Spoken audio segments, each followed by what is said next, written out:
A large mistake that people are making with their ads is they think that, oh, well, this is sort of relevant, so I'm going to advertise that. In reality, unless you're owning your actual space, there's no reason to be sending to these weird off niches. Example, when we're talking about trail running shoes, you don't need to advertise to running shoes if you're specifically a trail running shoe. Until you've ranked up and you're in the top 2 or 3 for trail running shoes, don't worry about sending to just like the word running shoes. Don't worry about gym shoes and all of the rest of it. Like, if you're trying to get outside of your niche with these things, then you're just going to pay higher cost per clicks. You're going to be less relevant. You're going to have a lower conversion rate. And Amazon's algorithm is going to learn from that and charge you more and more over time from it.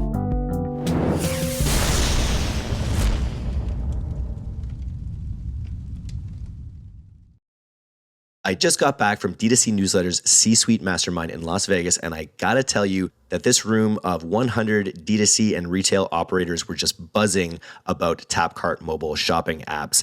A lot of the brands in the room are already using TapCart, and the ones who weren't are thinking about it, because a mobile app is going to improve your retention. It's also going to allow you to diversify your distribution strategies, which has never been more important. And more than that, your customers are just going to love it. Mobile app users have proven to be bigger diehard fans of your brand. They've got higher conversion rates, revenue per session, and LTV compared to users that come to your web-based store.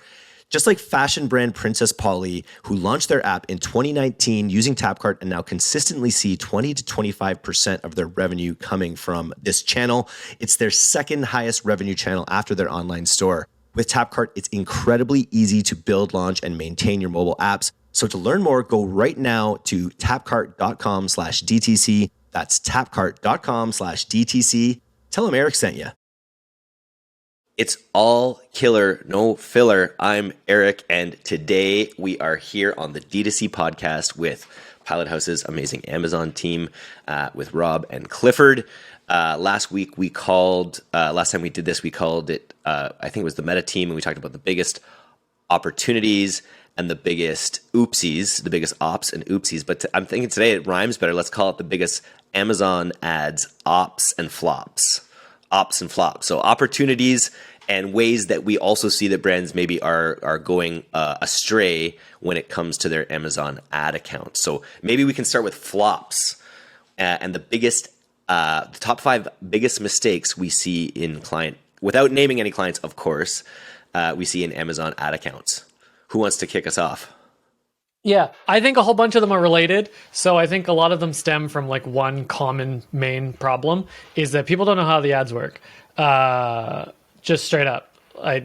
They assume like Amazon presents the ads in a way that you would think they work in a certain way, and they just don't work that way.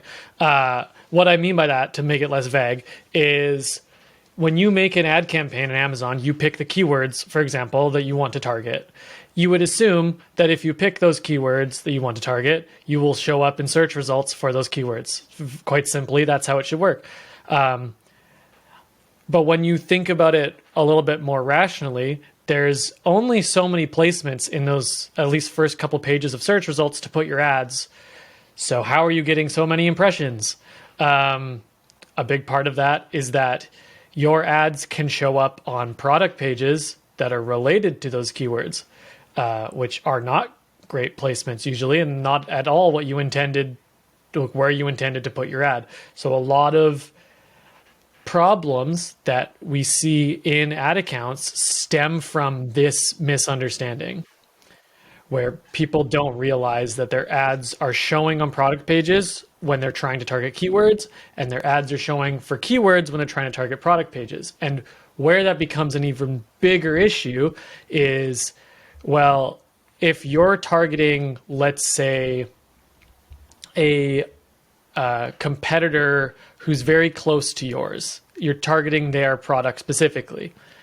Well, their product is likely relatively highly ranked for your branded keywords.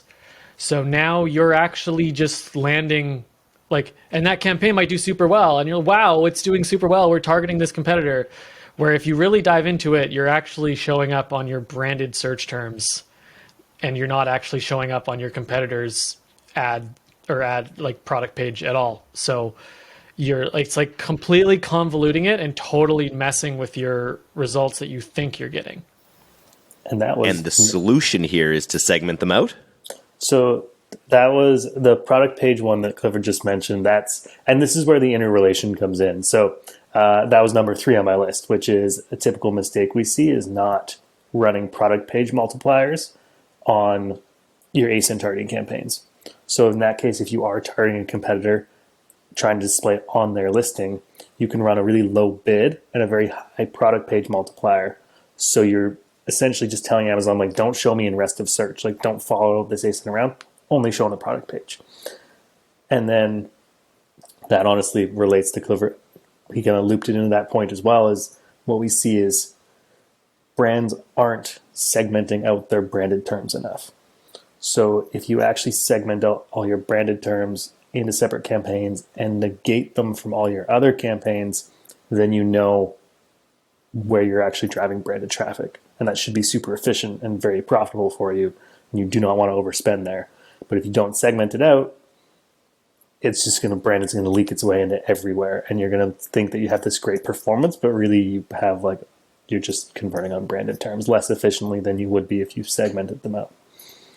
There still is a debate sometimes I see on Twitter about people bidding on branded terms or not. And I feel like lots of brands are often like loath to bid on their own brand term that they'd show up for negatively. But it's sort of essential from our perspective, I guess, and on Amazon as well. Do you ever run into people with hesitations about bidding on branded keywords on Amazon, or are people bought in on that? Yeah, there's run into hesitation all the time. Typically, it's a framing question. It's like, actually, I think, Clifford, you put this pretty good with the grocery store analogy. Like, if you walk into a grocery store, or how's it go again? Clifford, rip it. You don't remember. I don't remember. I don't know the analogy you're referencing. You speak in analogies. You speak in analogies so often. If you walk into a grocery store and you're looking for a specific brand's products, you can ask the person at the front where they are, and they can take you right to them. But you have to walk past all of the other brands on your way to it. Rather than if you ran that branded ad, you could put it right at the front where they're looking for it. So that's kind of the analogy of it, is like, sure, your branded will be there. Like in Amazon, if you search for a brand name, you can scroll down past the ads and you will see the branded organic result. Same with Google ads, right? You scroll down past the ads, you can see the branded organic result, but you're trusting a lot of people to just not get distracted on their way there. Yeah, and like the ultimate, like, well, we saw this one. It was one of the soda brands. I forget what one, but like one of the healthy soda brands. Like they had won Amazon's Choice badge for their competitor's term. So like they're actually won a branded term as an Amazon's Choice, which is crazy. Like if it's your brand and someone searches it and there's a competitor pops up that has the Amazon's Choice for your brand name, like that's gotta hurt. Yeah, I guess you better bid on your own brand, or as evidenced by what we're just talking about here, other people will be bidding on it, and they'll get that priority in the feed over the organic results. So bid on branded keywords. Mm-hmm. But it should be very efficient. Like, don't get us wrong. Like, don't overspend on it. Don't be unprofitable on it. Like, it should be very, very efficient. What do you mean by that exactly? Like, is there any benchmarks you can throw out about what you're looking for in efficiency when bidding on branded keywords on Amazon? It's such a range. I mean, it depends on the product price typically. So like if you have a low price product, something below $20, I would say you usually can't get much higher than a 5 or a 6 ROAS on those campaigns if you're in somewhat of a competitive niche. Of course, if you're in someone's going to be like, well, I get a 25 ROAS on mine. It's like, okay, like your 30-cent cost per clicks in your tiny niche, it's not what I'm talking about. For the majority of products under $20, I would say somewhere in the neighborhood of a 6 ROAS is usually around where you can get with branded while defending it quite well if you have a lot of competition in your niche. a lot easier if you're a tiny brand, no one else is advertising on your terms. You can get clicks for dirt cheap. As you get larger, that becomes harder. If you're a much more expensive product, something in the $80, $90 range, a lot of the time we can get closer to a 12, 13 ROAS, just because the conversion rate is so high on branded that even if the clicks are a little bit more expensive, if your product's somewhere in the $80, $90 range, 25% conversion rate, usually you can end up with somewhere around a 10 or above ROAS. So it varies, but somewhere in the neighborhood of 6 to 15 ROAS on branded keywords. Sounds like a serious opportunity that comes from our op that comes from a potential flop. What other flops are we seeing in Amazon ad accounts? This is one that I see all the time, I would say, is overspending on broad and auto campaigns. So like typically sub 10%, we see in a campaign suite we've built out, sub 10% of spend and on to auto, and broad used fairly sparingly. The reason being is it gives Amazon a lot of that control, and if those campaigns are getting conversions, it's usually much more efficient to migrate those keywords into phrase and exact match terms. Your auto campaign's really just there to prospect for new keywords. I think we see a lot of spend on those because it's easy to set up and they'll get performance. Like you're giving Amazon the control, letting it drive, they'll convert, they'll do okay, but they just go very wide and they get very crazy and you end up with a bunch of wasteful spend. So even though it's actually like, hey, it's great, it's got like a 2 ROAS, you could just make that so much higher by actually segmenting out your graduating your terms, doing segmentation, doing the keyword research, rather than like waiting week after week for Amazon to find the stuff that's going to work. Yeah, to expand on that, I think it's kind of a fundamental philosophical difference that we have with a lot of people who are running ads on Amazon. Like a lot of the strategy that you'll see relatively like experts on the platform run is to run a good amount of broad and a good amount of auto, especially in the early days, to capture those keywords that they think will convert and whatnot. But reality is, if you know anything about your product, you know your top 15, 20 keywords before you even get on the platform for the most part. Of course, you're going to find a lot of things over time, but for the most part, you know your top 15, 20, and you can advertise to those relatively aggressively. What you're doing with giving Amazon this control over broad and auto is saying like, okay, find any keywords that you think I'm relevant for. And what you're going to get is competitor brand names. You're going to get a whole bunch of competitor product pages that you're landing on. You're going to get a whole bunch of things like, let's say you're selling adult vitamins. Well, now you're going to land on kids vitamins phrases and whatever. Like there is so many like vegan versus non-vegan in a lot of cases. Like there is a lot of different places you're going to land, which are clear things that you shouldn't be advertising on. But Amazon doesn't know that because they're just auto matching you with anything in the category that makes sense. And so you're just wasting a whole bunch of money on things that you already know you're not relevant for and you wouldn't have spent on to begin with. And on top of that, you're also spreading out your spend drastically across all of those rather than dialing into one thing. So like now you have, say, $100 budget a day to spend on this broad campaign. You spend $10 on this irrelevant term, $10 over here on this irrelevant term, $8 over here on this irrelevant term, and only like 30 on the ones that are actually like matter, when you could have spent that entire $100 on words that are clearly relevant to you and maybe take 10% of it and spend it on something broad that's more exploratory. Like you're not only wasting money on irrelevance, but you're also losing scale and losing like most of your sales likely by not actually advertising to your relevant terms as much as possible. And so people will think, but it's good to let Amazon run open, give them they know the data, they have the control, they know the broad audiences. But in reality, you're already giving Amazon that control with your bid movement anyways, because unless your bid on a campaign or on a keyword is set extremely high, Amazon's already making that decision of who to show your ad to and who not to, because you're not going to show it to every single person who searches that term. So you're already giving them that control over the audience when you're advertising to that keyword, because your bid isn't astronomically high to own 100% of impression share anyways.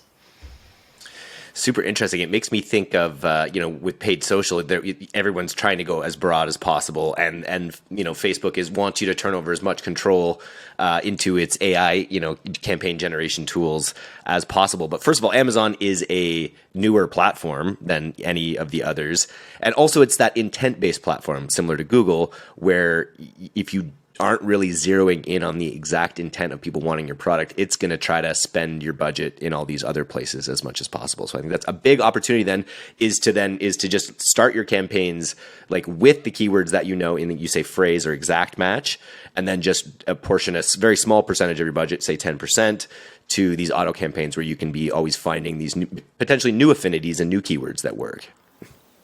Yeah, exactly. Which you would then migrate. Once you find ones that work, you take them out of the broad and put them into exact or phrase match. Yeah, and you just over time, you're just continually limiting your auto campaign because it's getting more, the negative list on it's just getting bigger and bigger. And it has to work harder and harder to find new stuff. But that's what it's for. Well, that leads us into your number 4 biggest flop we see on Amazon accounts, which is underutilizing negative keywords. So this is another way that you limit the spendy algorithms, Bezos's spendy algorithms. Is that how you see it, Clifford? Yeah, 100%. There's a lot of room for negatives in a lot of cases. I think a large mistake that people are making with their ads is they think that, oh, well, this is sort of relevant, so I'm going to advertise that. In reality, unless you're owning your actual space, there's no reason to be sending to these weird off niches. Example that we're using all the time on this when we're talking about trail running shoes. You don't need to advertise to running shoes if you're specifically a trail running shoe. Until you've ranked up and you're in the top 2 or 3 for trail running shoes, don't worry about sending to just like the word running shoes. Don't worry about gym shoes and all of the rest of it. Like you might say, well, they can be used for the trails, but or they're made for trails, but they could be used in the gym too, or something like that. It's a ridiculous concept because you're competing against a ton of products that are specifically made for that purpose in almost every scenario. So if you're trying to get outside of your niche with these things, then you're just going to pay higher cost per clicks. You're going to be less relevant. You're going to have a lower conversion rate. And Amazon's algorithm is going to learn from that and charge you more and more over time from it. So just negative those out. Like negative out these competitor terms, negative out competitor brand names, competitor ASINs, if you're ASIN targeting that you don't want to show for, and try to actually maintain so that the budget that you're putting into those campaigns is used where it should be. That's the biggest concern with the negative, like not using negative keywords is, yeah, you're spending $60 a day on this campaign, but you're allowing $20 of it to go outside of where you've actually intended. So using negatives appropriately allows you to properly funnel that spend where it should be going and where most of the time where you actually think it's going. Because like I said off the top, people just don't have a fundamental understanding of what their ads are doing usually. So if you look into your search terms, you'll see a lot of issues likely, and using negatives helps clean that up. How many? Again, it depends on the account, of course, but like we're talking hundreds of negative keywords in a lot of cases. And are you continually adding negative keywords as you see really low performing keywords crop up in your results? Yeah. Yes, you're continuing adding keywords. The number completely depends on the ad console and like how many keywords there are out there. It's going to grow over time. You're going to use you're going to have keywords negative as negatives in certain campaigns that you're actually targeting in other campaigns. That's like the branded example. Like your auto campaign is going to have everything you're targeting in exact or phrase match negative. So it's a massive list. And then, if you notice things popping up in like phrase campaigns that you don't want, you're going to negate them. You might be negating like competitor branded terms if you don't actually want to show up for those because you're not relevant. The list can really just grow over time. So it's a bit to manage, but nice. What other? I think you have another flop here. Another flop you see on Amazon ads accounts. What's our final one here? Yeah. So this I like this one too. So using budget to control spend rather than bids. If you're budget capping your campaigns, like if you're actually hitting budget, you either have you have inefficiencies, so you're leaving money on the table. And if you're spending a budget, you're not getting the return you want, then lower your bids. Your bids just should determine how much you spend, not your budget. You can use the budget there as like a stopgap if you're like, hey, I really don't want to accidentally overspend if I don't look at my campaigns for a week because I want to take the week off. Don't do that. So if you can dial in your bid either up or down to make sure based on your conversion rate to get the ideal return that you want. Control efficiency. Yeah. And then if you're if you're controlling the efficiency, then it's like if your target's at 20%, like why wouldn't you spend another $100 if you can get that return? I mean, we're a performance agency, so that's how we work too. It's like we will spend every additional dollar to get the return that we want or we need to get. As soon as we can't get the return, then you rein in spending. But like, why not spend more? Like, don't leave money on the table. And the budget capping can have some pretty rough unintended consequences too that people don't like typically account for. Is if you, for example, have one of your highest spending campaigns to it's covering some search terms that are typically some high volume search terms, because how else is it going to cap out its budget, right? There has to be the search volume there. Those are usually the ones that will cap out. But what happens is, let's say you go home at 5, you stop watching the campaigns, and at 7 o'clock every day, that campaign's hitting budget cap. Well, now you've stopped advertising to that term with that campaign. But what's very likely is you have an auto campaign or a broad campaign or a phrase match campaign that now that other one's not advertising to it, it's taking over, and its bid is not nearly as dialed in as that main one is. And so it starts advertising to it, and now you're getting a really messed up results where like you're getting leak through of that term over here, and maybe the ROAS is better on that campaign than you think it is, like because it's landing on your main term that you didn't expect for it to land on. And so like allowing that to budget cap and that campaign stops displaying has all these downstream effects that you might not have intended because it just stops displaying at a certain point in the day. Yeah. Very cool. Fun thing there too is like without fail on like big sales days, we watch our campaigns in the evening because you'll see the competition just drop off. And then you can perform quite well in the evenings because there's a whole bunch of brands out there that are hitting afternoon budget caps because they didn't increase their budgets. And then the competition dies and you can make a whole bunch of money in the evening, which is fun. So I love it. So what I hear is that the Amazon team doesn't take vacations and they wait up in the evenings to make sure that results are popping. Love to hear it. We've got Mother's Day coming up. I know this isn't on our notes here, but is there anything we're doing that we do to optimize for Mother's Day coming up here? Yeah. The classic one is if there's any brands or products that actually apply well as a Mother's Day gift, classic one is to run a sponsored brand headline that speaks to something to do with Mother's Day or however that product applies to Mother's Day, and then have a store page dedicated to that, like to build the smallest little bit of a funnel to hopefully sell through to that person. A lot of the time, those are incredibly competitive search terms. So typically that doesn't pan out super well, except for the really specific, like let's say you're selling, let's go to shoes. It's a terrible example for this, but if you're selling Mother's Day shoes, your Mother's Day shoes keyword will do well, but Mother's Day gifts and you're trying to force shoes into it, that's going to do way worse. It's very difficult to do well on those terms unless you really have a product that's really intended to be like a gift box type of thing or something along those lines. Do you even know how big your mom's feet are? No. No, I have no idea. So but if it's jewelry or if it's, or if it's Jones Road Beauty or if it's one of these interesting brands that could really compete in that area, I could see it being interesting. Nice. Well, let's leave that there today. We've got a few other topics that we can kind of save for later about creative opportunities and a few others. I just was looking, I always got to look at Bezos headlines. I see he's just been unseated. Him and Musk have been unseated as the world's richest man by the LVMH fashion guy. So Jeff, like, what are you even doing here? I see he's also trying to buy potentially the Seattle Seahawks. So I think that could be good for him.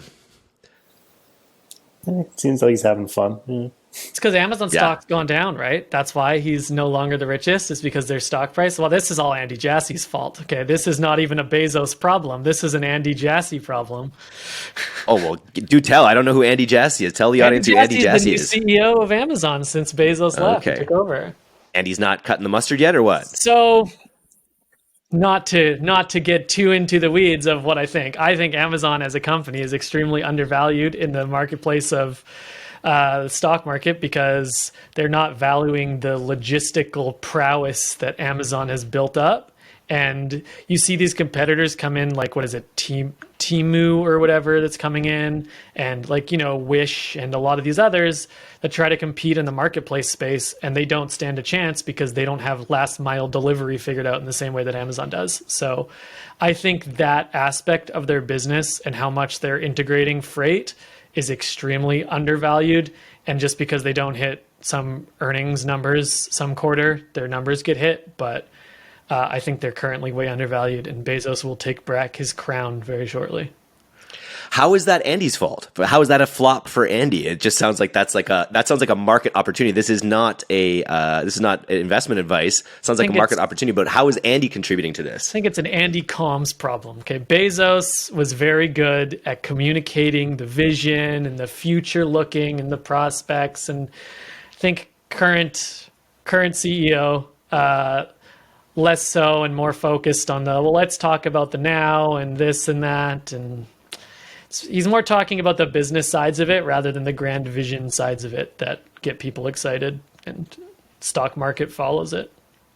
And Amazon has as grand a vision as you can get in the commerce space. So lean in, Andy, if you're listening, or if you know Andy, lean into that a little bit more, get a little bit more visionary, turn that flop into an op.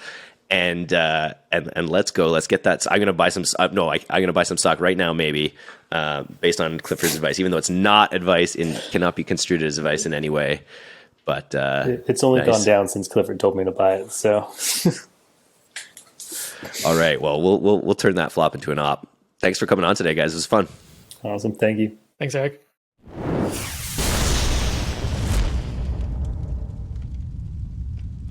Thanks for listening to today's episode. If you're not getting the D2C newsletter, you can subscribe for free at directtoconsumer.co. And if you want to learn more about Pilot House's all-killer, no-filler services, take off to pilothouse.co. I'm Eric Dick, and this has been the D2C podcast. We'll see you next time.